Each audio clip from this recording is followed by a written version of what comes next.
Welcome to Centering Conversations, where we dive deep into transformative dialogue with thought leaders, change agents, and visionary minds shaping the future of philanthropic leadership. Each episode, we explore the power of voice, the clarity of vision, and the courage of value-driven leadership. Voice, Vision, Value invites you to join this powerful journey towards impact and inspiration. On today's episode of Centering Conversations is Andrea Caupain Sanderson. For more than 25 years, Andrea has worked to advance racial and social justice for people across Washington state. As an immigrant to this country at the age of 12 and a single mother at 19, Andrea knows how it feels to be marginalized and struggling to make ends meet. Throughout her career, she has translated her lived experience coupled with her determination to forge solutions to systemic barriers to opportunity. Most recently, she served as the CEO of Byrd Barr Place, a historically Black organization that empowers people to live healthy, prosperous lives through essential services and advocacy. During her 20-year tenure, she was instrumental in turning the organization around from nearly closing its doors to thriving. Andrea is also one of 4 architects of the Black Futures Co-op Fund, Washington's first cooperative philanthropy created for and by Black people to ignite Black generational wealth, health, and well-being. My hair was dying to be its beautiful self this way versus how I was trying to make it be. But I spent so much time and so much money trying to make it be the other way, straight, and color it. I'll still color my hair a little bit, but all the things that I was doing that my hair wasn't, and then it prevented me from doing the things I needed to do, which was go work out. Yeah, I mean, go to the right, and it's a factor for us. I've been wrestling around with the group that I'm part of about the headshots, and so they like to have them with their photographer in their way, and I'm like, yo, like I can't, I need to prepare, and it's a whole thing. I'm like, what day is it on? Or you just show up, right? And so that's one thing I've been thinking about is just the things that should feel super easy, I'm aware of, and I want to manage more, especially if it's living on in the internet forever.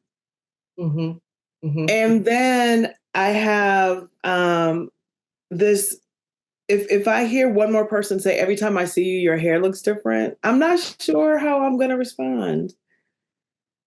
I see you just took a deep breath. You want to say something about why people should or should not say that? It should not, because it does something to me too. There's something cutting in the soul that happens when those words are said. Because it's like you have no idea what I had to go through to do this and why I have to do this. And the frame with which we have to restrict ourselves in to do this. And so for you to say every time I see it looks different, yeah, it looks different because I need to do something with my hair so it's presentable to you.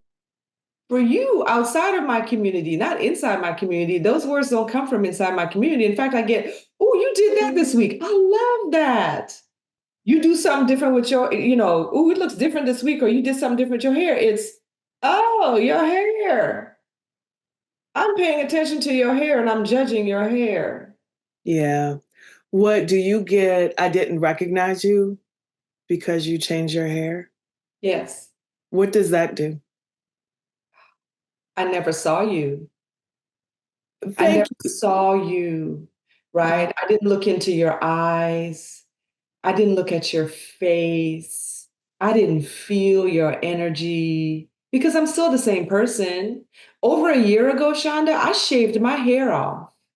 I was bald and I Yeah. got so much of that. I went from shoulder length, light brown hair, straight all the time to shaving it off.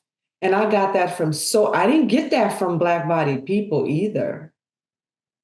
Right? I got that from other people of color and white bodied folks. Oh my gosh, I didn't know you were at that event. That was you. Or they would come up to me and I would reference things that then place who I am. I didn't recognize you. And every time I heard that was, oh, you never knew me. You never saw me. And so what it says to me is that we Black women, we aren't seen, right? And so we have to go home and make ourselves seen. This is this inherent worthiness we talk about. We know we are inherently worthy, but we get so many messages across the world every day that tells us we're not, including, I didn't recognize you. I didn't recognize you. It's funny because the folks that work closely with me, when people say that, I always look at them when the person walks away and I'm like, I think my face has stayed the same though. Mhm. My face has stayed the same. My smile is the same. In fact, Shonda, let me tell you, I've worn the same color lip gloss because I don't really wear lipstick for the last 5 years. So even my lip gloss has stayed the same. Mm, yeah. For the messages that we hear daily, it's funny that we picked up here because I never really know. I sort of know where I'm going to go in a conversation, but I think, the energy of the conversation meets the day. Yes. And so I'm actually really grateful for this because I've been coming off of a number of conversations about this. And, this conversation centering conversations around, our voice, vision, and value. And we're talking a little bit about the value, right? And how people see us in this work and different things that we have to navigate throughout the day. Are there other things besides the hair thing that you hear and you're like, man? Sometimes you don't hear it, you see it. Mm, And there are times where I'm in a room, and I'm the only one or one of few. And when we dare to speak up, and if it's an opposing view, you get the look, right? look, tell you. How dare you speak? And how dare you say that? That's different from what I said. How dare you disagree with me? And so, what I get from that is that I don't get to have my own thoughts, my own opinions, and I don't get to express my experiences. And if it's counter to what you think and what you feel, then it's wrong. So, I get that too. It's the look. Yeah. Yeah. I think that, not that I think that, I know that I have been at tables. I've been in places, I've been in spaces, I have been brought in because of my point of view, my experience, lived and professional, to push something to the next place it should go. And pretty easily you get the cues on whether or not that was meant Mhm. or if it was just the framing of why they wanted you there, but not really the reality. And the benefit of having this conversation series is that I get to hear many stories, and there's many leaders in this series, Black women, that are at tables trying to figure out how much of themselves can show up. And it is a bit heart wrenching, right? I walk away from it thinking, what is the role that we have for people to feel liberated in the spaces that they're occupying, that they didn't come and take over, but they were actually invited into? They're on someone's team. People they're in positions that should have authority and influence. And in fact, they do in many, many ways. But there's still this navigation on how to show up fully in their leadership. What perspective or advice might you offer on that? It's to be aware because the body tells us things, right? We're in moments where I'm making myself small. I am doing what it takes to reorganize myself physically and visibly in the space to make myself unseen. And so it's being aware. But then it's also being aware, there's sometimes they say, don't listen to the voices in your head, just be present, be present. But sometimes the voices in your head is some true wisdom for the moment. Yeah. And it will say, oftentimes, to those of us who are invited to those tables or in these rooms, because we're here intellectually, I really value your opinion and your experience. Could you come share that with my group? Or could you add that to this board conversation? Because we want to transform the organization. But when you get to the table, you learn quickly. And then the voices in your head say, oh, they just meant that in words. Oh, they don't really want to know. I'm here to check the box. And so what you get almost immediately, because there's almost like a corroborating in the room with the others who agree with, you were just here to check the box. So there's this energy that flows and says you're doing the right thing when you feel like you're making yourself small, when you're making yourself invisible. Yes, that's exactly why I asked you to be here. Yeah. You did what I needed you to come here to do, which was check the box. But then you're fighting inside like, this is so wrong. This does not serve my people. And then that's the other voice too, like, oh my gosh, what are we? This is some foolery. Like, do I get up and do I storm out, or do I make my point, or do I? And so you become schizophrenic in your mind while you're still trying to just be professional at the table. Just hold your face straight. And I'm like, how do I walk into this one more again? Did I not see the cues? Yeah. It's funny because I think that I have spent some time thinking about, certainly we know when the tables are the check the box and when the tables really want you to show up fully and bring the wisdom and the expertise that we have.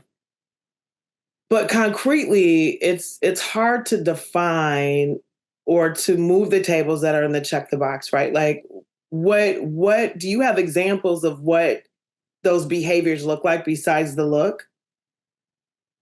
Right. So that if people are sitting at tables and they want to know, man, I want to know if I'm the check the box or this side. Do you have more concrete examples of what it looks like when you're shutting out the value of people at a table? I feel like, and I learned this from my grandmother. I was raised by my grandmother, and she always said there's a saying of the things and the doing of the things. And people will say things and we say things, but how are we practicing the doing of it? Are we following that up with truly doing the thing? And that's what I test for at these tables. And most times, I'd say 90% of the time, they're not doing the thing. And it's wonderful to hear, and I say wonderful in a terrible way, how such flowery language has expanded around inclusion and including the Black voice and including the Black experience. And that's really all it is. Just tell me intellectually about it. But nothing is being done beneath the surface. When I leave that room, there's no change being made. There's no shift. Oh, we had someone come and speak, or I heard her voice today. And that's so wonderful. We included her voice. When they have stated in flowery language, we truly want to shift the table to include these voices that are directly impacted in these ways, which includes Black-bodied people. And we want to make a change. And that, to me, my heart feels called to that, Shonda. So sometimes I get confused. Well, I don't know if it's a check the box table because the language said this, so I'm going to follow the language. But I get there, and there are times where it's not being there in the room that I learned they're not doing the thing, because they'll continue to really talk about it and then even go as far as planning it. But then outside the room, as we leave the meeting, you come back to the next meeting and it's off the agenda and it's no longer part of the priority. It's no longer part of the timeline. And so that's where I do get tripped up, because my heart is called to the different ways in which they talk about inclusion now. They've gotten really heartful about it, right? They know when they say things intellectually and left brain, it's okay, yeah, I know, I hear you talking. But then they talk about the heart and the soul of the work and why it's important to humanity. And that's what grabs me in. But then I get there and I realize it's still the saying of the thing. They're not doing the thing. Because at the next meeting or the next gathering and the preceding conversation, it's like nothing about it. What advice do you have about staying at those tables? Because, we're often talking about, like, we can't just be at tables where everything is working. Like, that's a great place to be. And there's some folks that are really called to come in and work on culture and organizational change and to stick with it. What do you see the value, or do you have a formula for how long you stick with it and when you exit? Like, do you have, or are you just really listening to your body on that? I'm not always listening to my body. I wish I could tell you I am, but I'm getting better at it. But I'll say two things about that. One has to understand their constitution for this work because it's long game work, right? This upside down situation that's happening on Black people didn't happen overnight. It happened over centuries. And my mind and my heart tells me it's going to take equally as long to really truly shift it to see a different world for Black-bodied people. And so during that time, we have to understand individually what's our constitution to stay at the table and not say anything, because that's learning too. You could learn and take back to community. Here's what they're doing. You could be doing recon work while you're listening. But if you don't have the constitution, don't stay, because there's something, yes, it's demoralizing, but there's something about that attacks and that's deeply harmful to our physical health. And so if they're not making movement on our behalf, they're just making motions. And motions is having the meeting and having the conversation. Movement is practicing it, is the doing of the thing. And so if you don't have the constitution to sit and listen and then be able to transcribe what you have learned, what you are gleaning, and take back to community for our learning, then don't stay at the table. So for me, depending on what environment it is, especially if I'm outnumbered, Shonda, because I've been in environments where our own people have been at a table and we just said the thing and not do the thing, and that too doesn't serve us.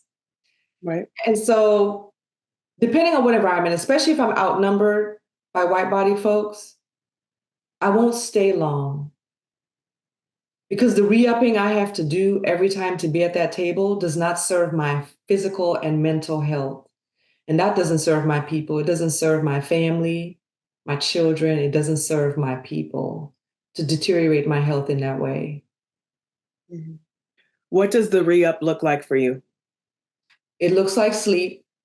It looks like hydrating, water.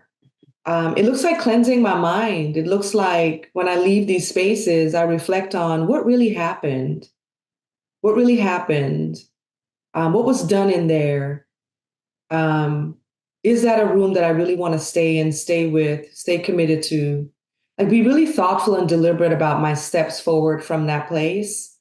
And then just know that I was clearly meant to be there in that moment, but then I have a say going forward, because I feel like the ancestors have a lot to say with where they place us.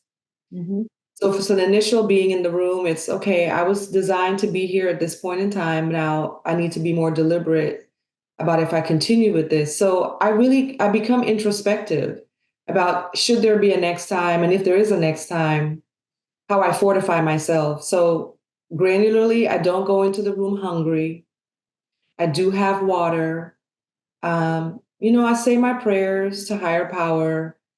I bring the ancestors with me.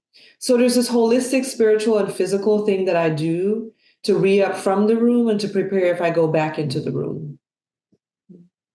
Andrea, when did you discover that you needed that practice? Like, were you at a point in your career where you're like, something's got to give, or were you the child that was meditating in the kindergarten room? Like, talk to me about when you discovered this in your leadership. Wish I was the child that was meditating in the room. I wasn't. Like, I was swinging off the monkey bars, jumping from stuff, couldn't sit down. In fact, all through school, I got on my report cards, talks too much, talks too much, talks too much. It's disruptive, it's disruptive. Mm-hmm. However, unfortunately, my grandmother passed away when I was in my 20s, and she was like my mom. She raised me, of colon cancer. And colon cancer is a treatable cancer. But I saw that cancer eat my grandmother from the inside out. She died at the age of 79. She did live a somewhat full life, but for 2 years prior to her death, it was a terrible, terrible passing. She went down to 70 pounds on the day she died. She, she was really frail, but still strong spirit. And what I took away from watching that was that how you live can inform part of your demise. And even though we know we're going to go, I think there's some control we have over our quality of life, and it doesn't have to be that way. And so what I took away in my late 20s was I have to be responsible for my health. Higher power, God gave me a healthy body, and it's my responsibility to take care of that healthy body. So it started there. And I started running half marathons because I realized, oh, I'm a runner. I could run. Doesn't make it any less challenging, but I don't mind running. So I'll run to 13.1 miles. And then I realized, well, I have to think because how she ate also led to that. So I started reading up on how can I be eating differently. So I started eating the complex carbs, less rice. I still love my rice, less bread. But if I eat bread, it's sourdough bread. So I started doing all the research. What's complex carbs? The vegetables, the fruits. I eat my equal amounts of protein. And then I realized that, oh, this thing is converging for me. I like to run these half marathons, but in order for me to run in a strong way and not break my body, I've got to take care of my body. So I've got to hydrate, drink the water. I've got to sleep and deep sleep. So not just sleep and my 8 hours of sleep. And then I've got to eat well. And so that became my life maintenance system. And Shonda, what I learned is that as I do that outside of work, it strengthened me spiritually and physically to be in the work. So it was accidental. It was because I was deathly afraid of cancer. And what I realized the side benefit was, oh my goodness, I could sit in this room and withstand this nonsense and still come out strong. So I'll do more of this. So the more of that I did, I could build a constitution to sit in those rooms and to not have it affect me as deeply as it might have if I didn't have a healthy life. One of the other things I think I know about you is that it's not just about being in rooms that have been already created. You also are a creator of rooms. So I want to share with our listeners a little bit about your background and the evolution and what you've created. And then I want to talk about what the catalyst was that pushed you to create it. But let's just talk what is the journey been? The journey I think is still happening, right? Because when you're younger, you just living this life, trying to do what people tell you, do what the grown-ups say you should be doing, and you're not really, at least I wasn't being mindful. And then one day I woke up and I realized there's a journey here. I'm on a journey. What is the story of my journey? Well, my journey began with me being born at 2 pounds. Okay. My mother gave birth to me when she was 7 months pregnant. Like a lot of us Black-bodied women, we have fibroids. And as I grew in her tummy, so did those fibroids. And so she gave birth to me really early. They did not expect for me to survive because I was 2 pounds. And I was in a third world country. I was born in the Caribbean. I was born in British Guyana, South America, where there was no incubator. So my family tells the story, well, we brought you home on a pillow and your bed was this pillow and we were just hoping for the best. And I'm so thankful to hear those stories. I'm also really thankful to higher power and the ancestors for it. Clearly, they were like, this person needed to be born and needs to be here, regardless of how she was forged in order to be here. So I pulled from that to begin my journey. And as I said earlier, I was raised by my grandmother. My mother's parents raised me, my grandfather and my grandmother. My grandfather passed away when I was 9, so it was largely my grandmother. And I watched my grandmother participate in an organization called the Associated Country Women of the World. Now, talk about a table, Shonda. It's called ACWW. I don't know if it's still around. And she was one of few Black-bodied women coming out of the Caribbean, working with women across the world to teach other women across the countries that were very poor and developing how to be self-sufficient. So my grandmother was doing very daring work, which I didn't realize at the time, in a time where men were like, what's she doing teaching women how to think for themselves? So it was the age of women's lib where you don't dare teach a woman about her finances and how to run a budget, make a budget, manage her life, think for herself. These were the things my grandmother was doing on the ground, teaching women to do this. And I watched her. And I watched her navigate these tables where I'm sure they were just talking about the thing and not doing the thing. But my grandmother always operated on, I'm going to ask for forgiveness and not permission. So I'm sure her being at those tables taught her, here's what needs to be done for my people. She was always about Black liberation. She never said those words, Right. but she knew she needed to be in service to our people. And that's what she instilled in me. If you're ever in a position, be in service to your people. I know you got to earn a living, but if you can earn a living at the same time be in service to your people, this is what we were designed to be on this earth. So I took that, I ran with it, and I studied political science. We moved to the United States when I was 12. So I went to middle school here, high school here. I was always interested in how do, at the time, Shonda, not now, how do successful governments work? Oh. Right? Because I want to maybe go back to my country and help to infuse this idea of what a successful governing body could look like for our people in our country, because we're a largely Black and brown country. Mm-hmm. And life started for me here because I got pregnant at 19. I had my daughter, and I realized, well, what I'm seeking to do for my people in the Caribbean, I could do for my people here. And I quickly learned that, well, maybe we don't have a successful government here either. However, I studied political science. I went to the Evergreen State College in Olympia, and that afforded me the opportunity to do an internship in the state legislature. And I was one of few. I was excited about the opportunity, but I was so like, I don't know if I could do this. This is lonely. This is isolating. And it's cold here, right? In my country, it's warm every day. It's warm. It's 99 degrees in the shade. It could be raining. It's still warm. And I'm in Seattle, Washington, where it's relatively cold. And I'm in Olympia, the state capital, where we're one of few. And I'm doing this internship. And it was hard every day. I didn't want to be there. I had to talk myself into going every day. But every day I learned something on behalf of my people. I learned about the legislative process. I learned about the personalities in the legislature, the Democrats, the Republicans, the House, the Senate, the governor's office, all these intricate systems that impact our people, but our people aren't readily afforded that information. But I had this inside view. So I got a job, luckily, in my degree, straight out of college. I was 23 years old, and I started working for the Senate Democratic Caucus. Again, one of few. But then I also I went to work a year later for the House Democratic Caucus. Then I went to work for the governor's office for 5 years doing policy work. And Shonda, when I tell you I was truly designed for this, I was tracking policy specifically that impacted Black folks across the state of Washington. So I got paid to travel around the state of Washington, all 39 counties, to learn where Black folks are, how we're doing. We're in rural communities, coastal communities, not just urban and suburban. And I got to learn just from a cross section of our Black folks where our successes were, where we needed support, and what a privilege that was for me. And I was getting paid for it, right?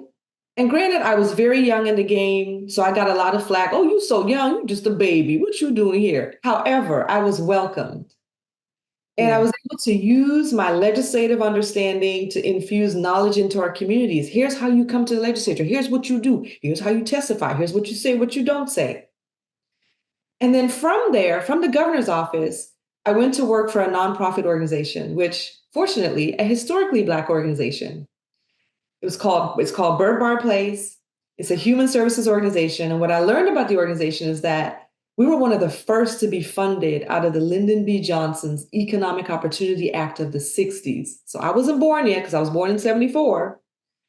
But to know that this agency was created in the likeness of my people, on behalf of my people, and I get to go work for this agency. I came there as their chief operating officer. And I shifted jobs, Shonda, because I had had enough of, okay, here's how we create legislation, craft legislation, and pass legislation. But I wanted to be on the side of how do we implement the thing? There's the saying of the thing and the doing of the thing. That was instilled in me very early on. So I wanted to see, we got these great pieces of legislation that passed on behalf of our people. But how is it truly being implemented? Did it follow through? Did money come with it? Are we fortifying the people on the ground to really carry out the thing? This agency allowed me to have that visibility into the work.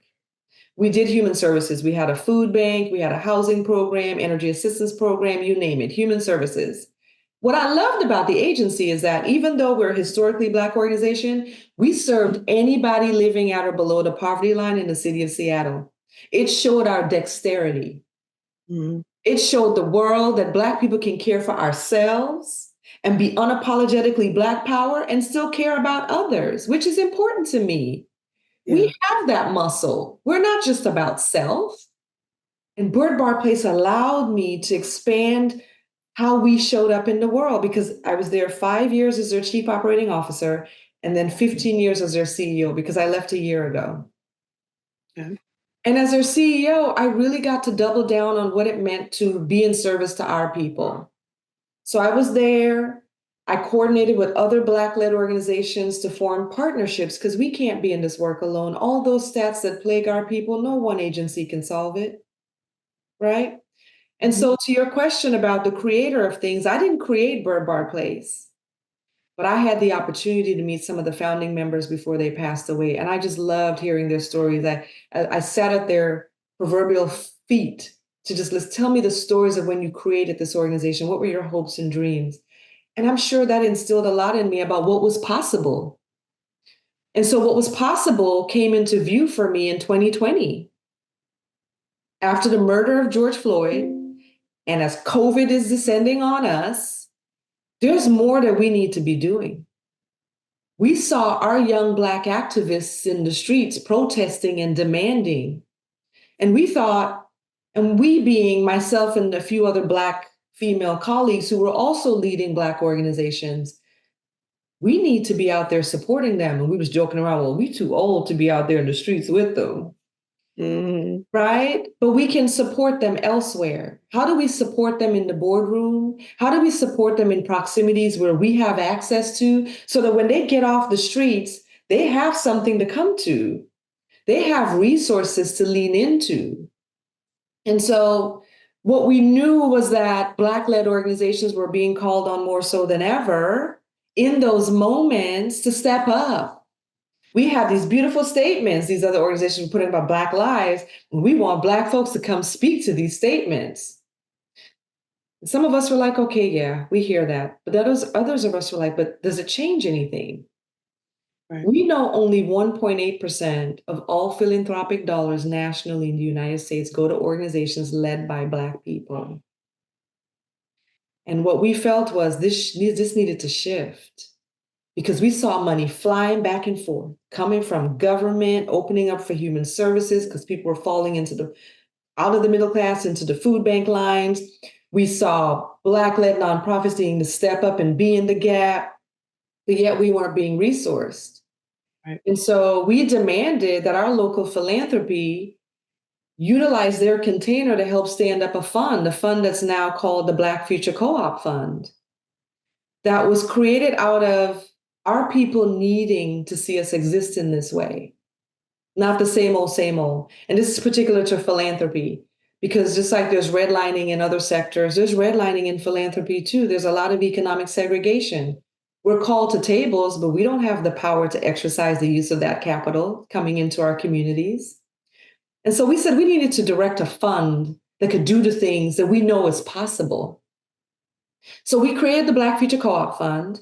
And the four of us, it was myself and my three co-founders, Angela, who was with Washington STEM at the time. Now she's with Gates, Angela Jones. Michelle Merriweather, she's the CEO of the Urban League of Metropolitan Seattle. And Tawana Nobles, which she was then the CEO of the Tacoma Urban League, and now Senator Tawana Nobles.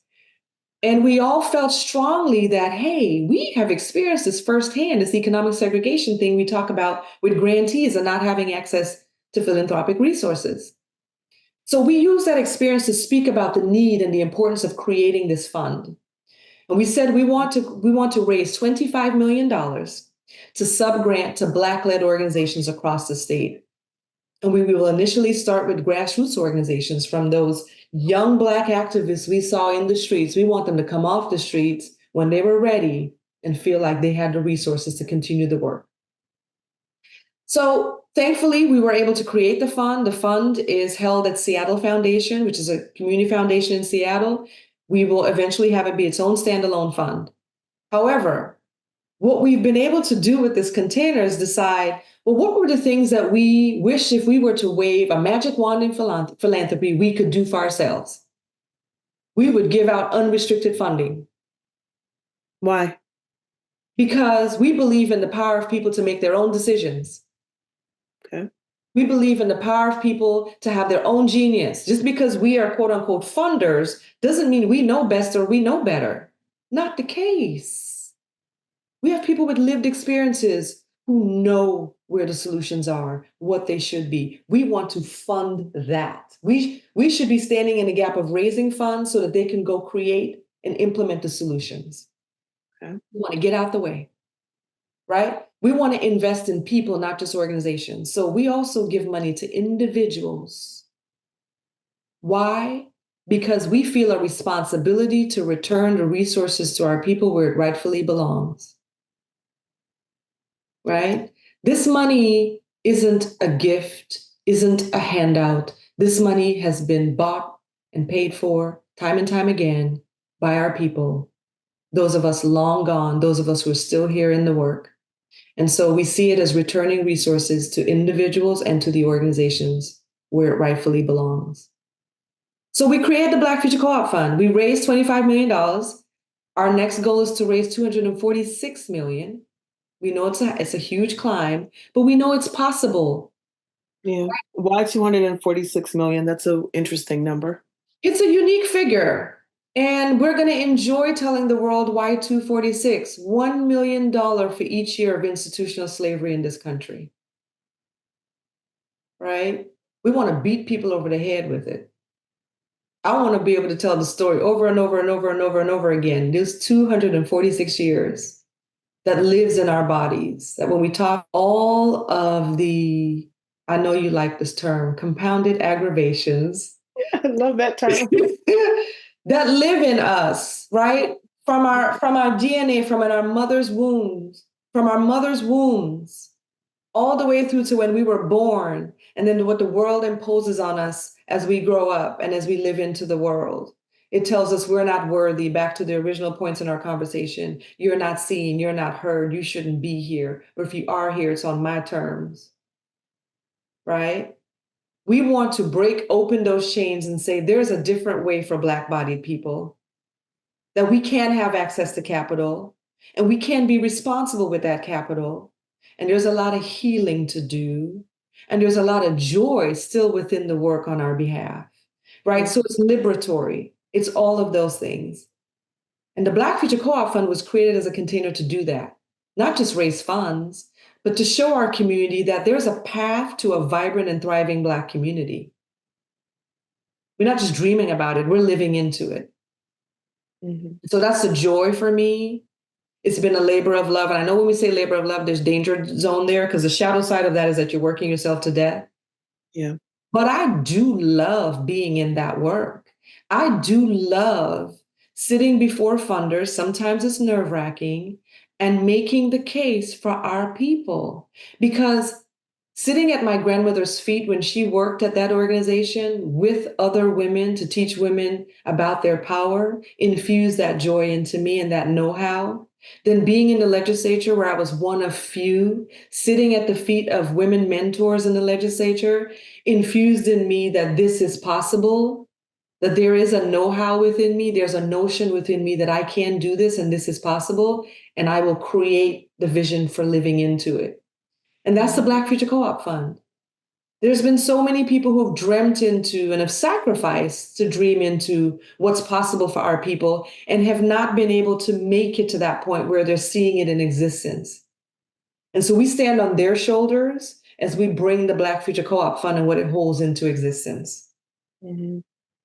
There's a question that I have that is sitting sort of right below, but what I'm feeling is the power of agency. Mm-hmm. Right. And the energy and that you're bringing, because it's so aligned and liberating, and what it does to you in your leadership, in your body, to be able to invest in the genius of someone else in a way that you know those investments have been catalytic in your life, or in the ways that those investments have interfered with your full genius being able to be actualized. Yes. There's been a lot that's been in my life that's seen and unseen for me. There have been people, I jokingly say that I came up in my career through this unofficial Underground Railroad because the interview that I had, Shonda, in the state legislature to become an intern when I was in college was the interview that led to where I am today. Because I was one of few Black-bodied people in the state legislature interning. That turned into a job. My immediate supervisor was a Black woman. She started the Underground Railroad for me, right? And then she encouraged me to apply for that job in the governor's office. My immediate supervisor in the governor's office was a Black man. I say was because he's deceased, may God rest his soul. He brought me to Byrd Barr Place, tutored me at Byrd Barr Place. When he left, I became the CEO. And so I owe it to those people to be continuously looking and fielding for the genius in our communities, whether they see me or not, seen or unseen, and invest in them. Right? Because there are people known to me and unknown to me who have built that Underground Railroad for me to be here. And that's my responsibility and my role going forward. I want to be a good ancestor. Every step I take going forward until the day I die, I want it to be in service to my people in a good way.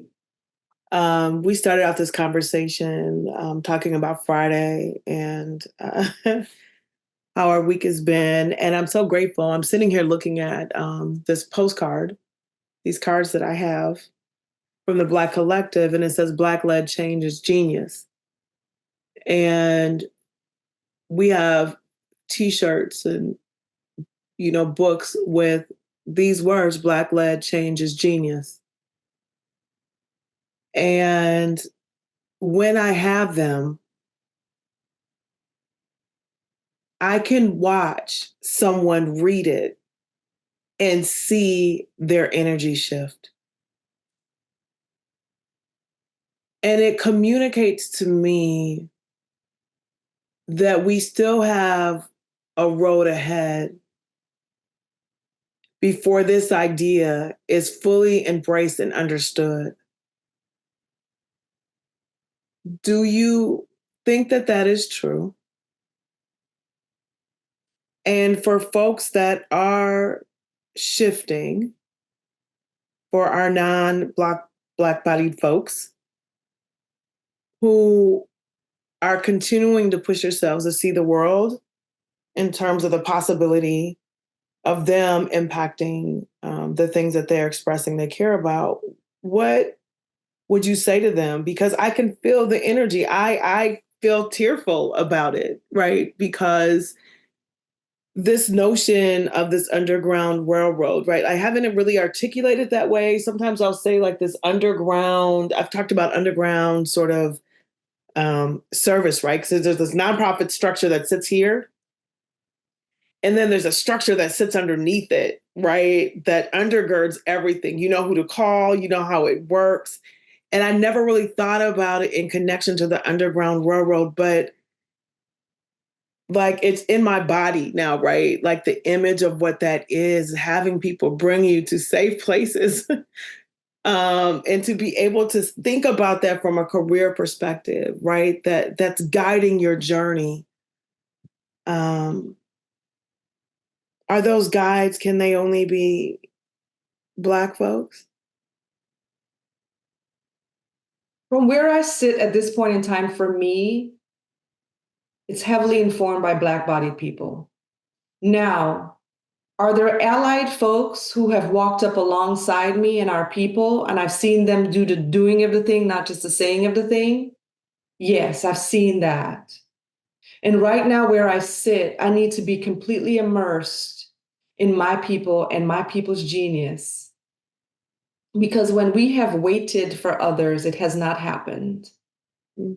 When others have said they've come to help us, it has not happened in service to us. And so I'm a little bit skittish. I'm a little bit shy. And maybe I need to expand my access to what more is possible. But in this moment, it can only be my people. Because my people have been held down spiritually and physically for 400 years. And there needs to be a dawning where our people, my people, can wake up and can experience. And only we can create the mechanism to wake up and to fully express ourselves. We can have witnesses, and I respect and honor those witnesses, but it has to come from my people. It's about my people. So you have said a few times that you were one of few. And there's a lot of dynamics with being one of few. And one of those dynamics that can play out is that it becomes competitive against the few. We know that there's enough space for all of us and we live in purpose and there's room for us. And I think you've expressed it better than I could ever express it. What happens when we work deeply in community? How does it expand who you are as a leader? Tell my people, I come here to fulfill, not compete with you. And I actually say those words, Shonda, because I think we need to hear that because there's a subtleties. There's a, oh, I'm your girl, I'm your, but if we don't actually say, I don't want to compete with you, I'm here to fulfill you, then we can start a conversation about what fulfilling each other looks like. And so when I'm in space with my people, I do feel it's generative for me. It's transformative. Like I'm going to leave this room with you and have felt poured into for the rest of the day. We talked about today being Friday and how exhausted we are. Now I actually get to go to my next 3 meetings and feel fulfilled. It's almost like I took a really deep nap. Yeah, I feel right? that. And so, how do I then bidirectionally pour into people in that way? And I have the conversations. Where do we share space? Where is my lane, your lane, and how can I be in service to you? And I learned early on I need to have those conversations because actions can be misunderstood. And I have had people from within our community come at me like, what you doing over there doing that thing? I'm doing that thing. And I'm like, oh, I didn't even know you existed. I'm so happy you're here. Come, let's do it together because I don't want to do it alone. But it took having that conversation over and over and over and over again, but also doing the thing to show them, I don't want to compete with you. Right. And so being with my people has been hard because it is the trance of scarcity that we operate under. And I got to go get mine for my organization or my people, and if you take from, then it means I don't have. And I've had to help my people reframe. We've got to constructively collaborate. Yeah. You can still do the thing and still have your lane, but we have to be linking together to do this thing if we're going to move past these 400 years. And so I love being in rooms with my people. It replenishes me. And I know there's deep work to be done around repair and trust. Yeah. This week, I've been thinking a lot about the demands, right? The competing demands on my life. And um, I ran into someone this week and they said, you didn't respond to my request. And I could feel the disappointment and the interpretation of she wasn't valuable enough for me to respond to her. That's how I interpreted it. I felt bad, right? I didn't have sort of the right words. However, I do know that um, in the life that we lead, there's many people that are reaching out.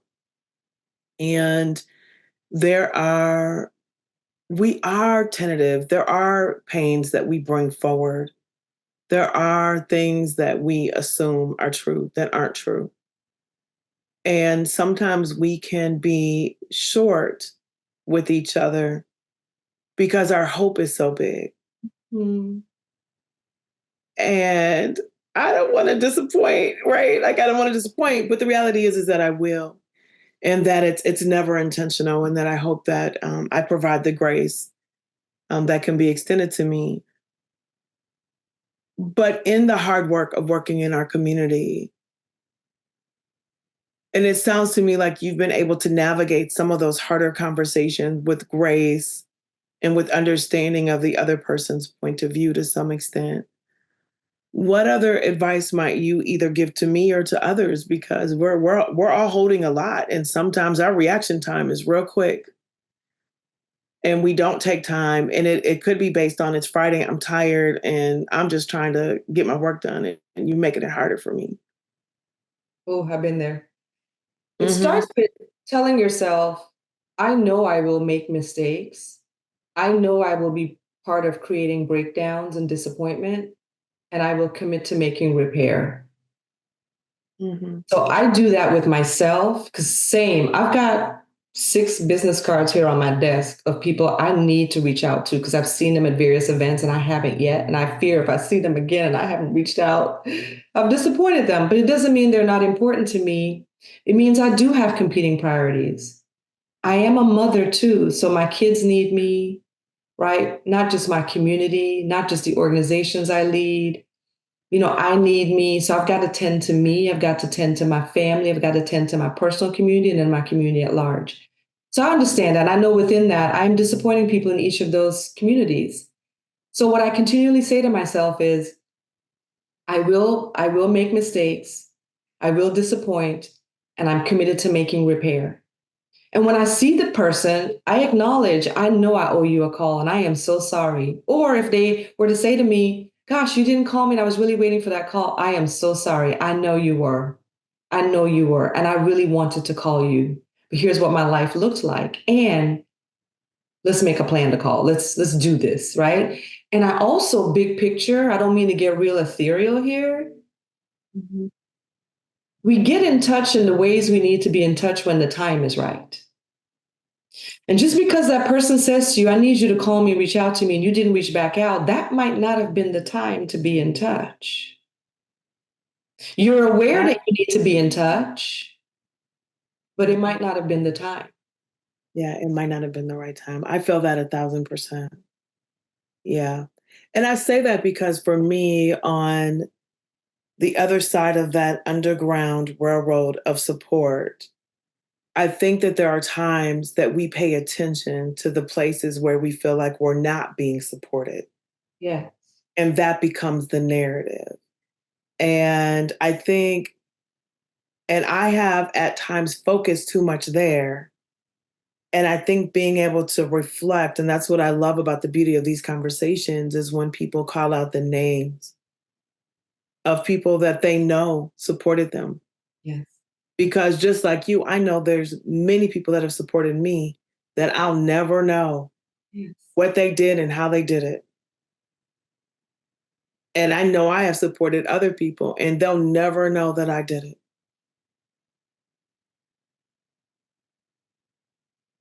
And it feels like there is, in the knowing, right? In the expression of the things that we've been talking about, it feels like it can be settling, right? If we have that balance, if we have those practices of saying, let me say the names, let me be grateful for the people that are helping me, those I know and those I don't know, right? Let me thank the ancestors for what they did for me, the position they placed me in, right? When they were alive and what they're doing for me now. Let me call Mm-hmm. their names, Mm-hmm. right? Let me sit in gratitude.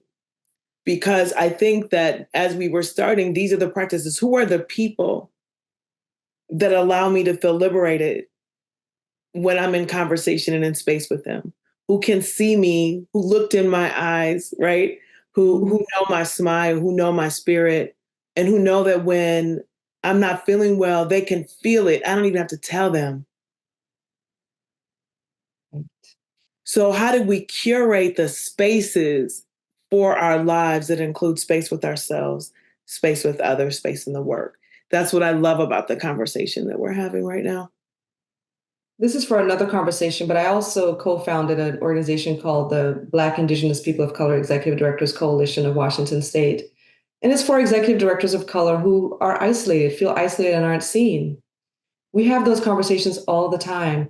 How can we direct and create our own spaces in our own likeness so that we feel heard, seen, belonged, and worthy?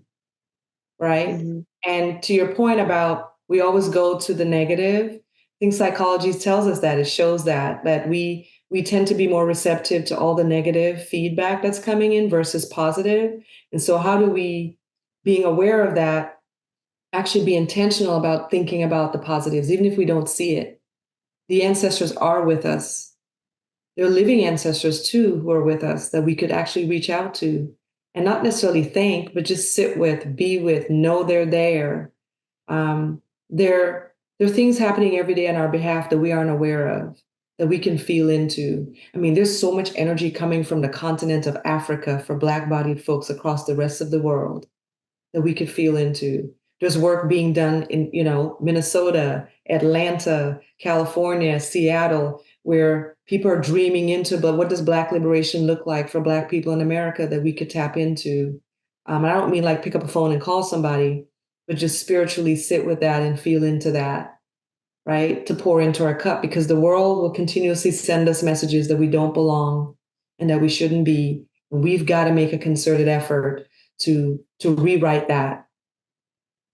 Mhm. Thank you for centering conversations. This conversation was very centering. I feel that way too. I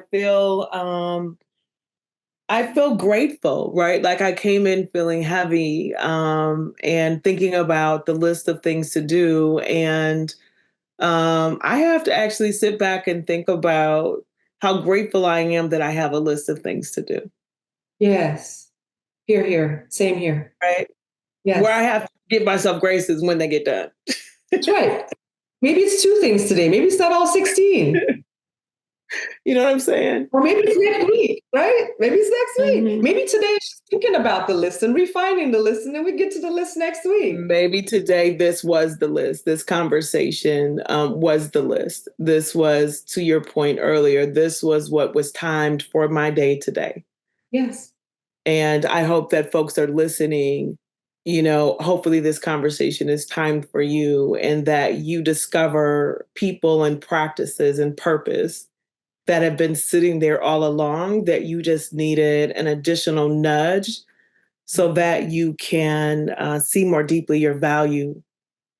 You can find new ways to bring voice to the ideas that live through your veins, and that your vision be fortified by the people that are affirming you and that you hear them louder than you hear the critics. That's my hope for those that are listening to that today. Thank you for that. I needed that for the rest of my day and my weekend. That's it for this episode of Centering Conversations. Thank you for tuning in and centering yourself with us today. Remember, your voice has power, your vision has purpose, and your values guide your leadership and the way forward.